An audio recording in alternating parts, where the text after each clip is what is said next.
নমস্কার। এখন আমি গীতা পাঠ করছি। রাধে রাধে।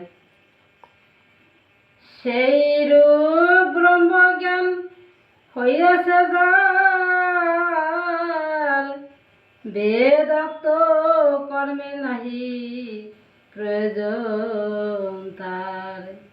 ঈশ্বর সাধনে হয় সর্বকর্ম ফল, তবে কেন রত হও অন্য কর্মে বল। আসক্তি তাজিয়া কর্মে হও অগ্রসর, ঈশ্বর উপর করো সকল নির্ভর। সিদ্ধি ও অসিদ্ধি উভে সমতুল্য জ্ঞান, যোগ নামে অভিহিত জ্ঞানে বুদ্ধি